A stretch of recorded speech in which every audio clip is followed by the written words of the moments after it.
Hello beautiful people, আজকে আপনাদের জন্য আমি একটি ক্রিমি আইসক্রিমের রেসিপি নিয়ে এসেছি যা আপনারা খুবই সহজে ঘরে বসে বসে এই রেসিপিটি স্বাদ নিতে পারবেন। আর আইসক্রিমটিও আমরা তৈরি করব কোনো রকম হুইপিং ক্রিম ছাড়া। তো শুরু করা যাক। এখানে আমি 500 ml লিকুইড মিল্ক নিয়ে নিয়েছি। এর মধ্যে আমি 1 টেবিল চামচের মতো কোকো পাউডার, 1 টেবিল চামচের মতো কর্নফ্লাওয়ার দিয়ে দিচ্ছি এবং হাফ স্পুন মানে 1 চামচের একদম অর্ধেক ভ্যানিলা এসেন্স, 1 কাপ বিস্কিটের গুঁড়া। এটা কিন্তু অপশনাল, জাস্ট আমি ফ্লেভারের জন্য দিয়েছি। তো এর মধ্যে একদম হাফ চামচের মতো চকলেট ইমোশন দিয়ে দিচ্ছি। এরপর আমি এর মধ্যে 3 টেবিল স্পুন কনডেন্স মিল্ক দিয়ে দিচ্ছি। আর এটা কিন্তু পুরোপুরি আমি ঘরে বসেই তৈরি করেছি, আপনারা চাইলে ভিডিওটিও দেখতে পারেন, আমি এটা ডেসক্রিপশনে দিয়ে দিব। তো এরপর আমি কিছু বাইরে থেকে চকলেট নিয়ে এসেছিলাম, তো সে চকলেটগুলো এর মধ্যে দিয়ে দিব। তো এখন ভালো করে মিক্স করতে হবে, সবগুলো উপকরণ একদম ভালো করে মিহি করতে হবে।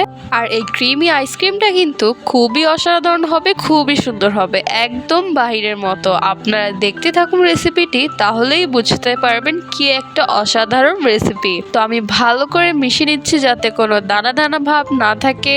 আর হ্যাঁ, এখানে কিন্তু আমি মালয়েশিয়ান কোকো পাউডার ইউজ করেছি, আপনারা চাইলে যে কোনো ব্র্যান্ডে ইউজ করতে পারেন, বাট মালয়েশিয়ান কোকো পাউডারটা একটু বেস্ট। তো আমি এখানে একটি পাত্রে আমাদের চকলেট আইসক্রিমের যে উপকরণগুলো তার জাল দিয়ে দিচ্ছি।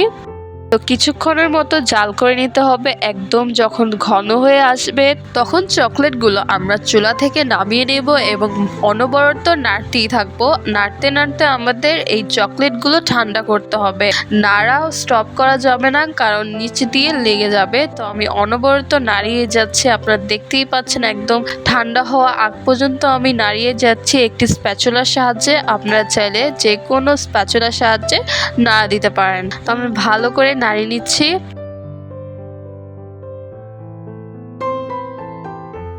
তো উপকরণগুলো ঠান্ডা হওয়ার পর আমি একটি পাত্রে ঢেলে দিব এবং এই পাত্রেই আমি ফ্রিজে বরফ হওয়ার জন্য রেখে দিব।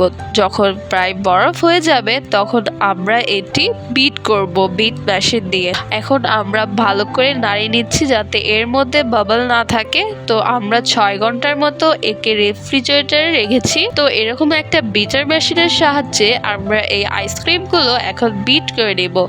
বিট করার পর আমাদের আইসক্রিমের পরিমাণটা আরও বৃদ্ধি পাবে, আপনারা দেখতেই পাবেন। আপনারা কিন্তু ফ্রিজ থেকে নামানোর সাথে সাথে এটা বিট করবেন না, কিছুক্ষণ পর বিট করবেন, তাহলে বিট করতে খুবই সুবিধা হবে, তা না হলে ছিটকিয়ে যাবে।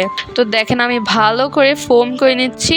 আর বিট করার ফলেই আমাদের চকলেট আইসক্রিমের যে ক্রিমি ফ্লেভারটা তা অটোমেটিক চলে আসবে আর কোনো হুইপিং ক্রিমের ঝামেলা ছাড়াই তৈরি হয়ে যাবে আমাদের ক্রিমি চকলেট আইসক্রিম। তো আমি এখানে একটি স্প্যাচুলার সাহায্যে সবগুলো আইসক্রিম সাইড করে নিলাম। তো দেখেন গাইস কি সুন্দর ক্রিমি টেক্সচারটা এখানে চলে এসেছে, আপনারা দেখতেই পাচ্ছেন কি সুন্দর ক্রিমি হয়েছে। তো আমরা একটি এয়ারটাইট বক্সে এই সবগুলো চকলেট আইসক্রিম ঢেলে নিব এবং প্রায় 7 ঘন্টার মতো ফ্রিজে রেখে দিব।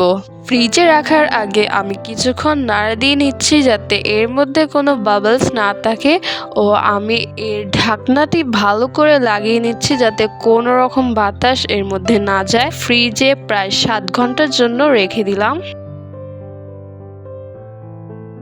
তো গাইস দেখেন 7 ঘন্টার পর আমাদের চকলেট আইসক্রিমটা কি সুন্দর ক্রিমি ভাব চলে এসেছে এবং ভালোভাবে জমে গেছে। আমি এর ওপর দিয়ে কিছু ড্রাই ফ্রুটস দিয়েছিলাম, আপনারা চাইলেও দিতে পারেন। তো আমি আইসক্রিমগুলো ঢেলে আপনাদের দেখাচ্ছি। দেখেন কি সুন্দর একদম বাহিরের মতো ক্রিমি ফ্লেভারের একটা চকলেট আইসক্রিম তৈরি হয়েছে। আর এটা খেতেও কিন্তু খুবই অসাধারণ লেগেছিল। আপনারা অবশ্যই এটা বাসায় ট্রাই করবেন এবং আমাকে জানাবেন।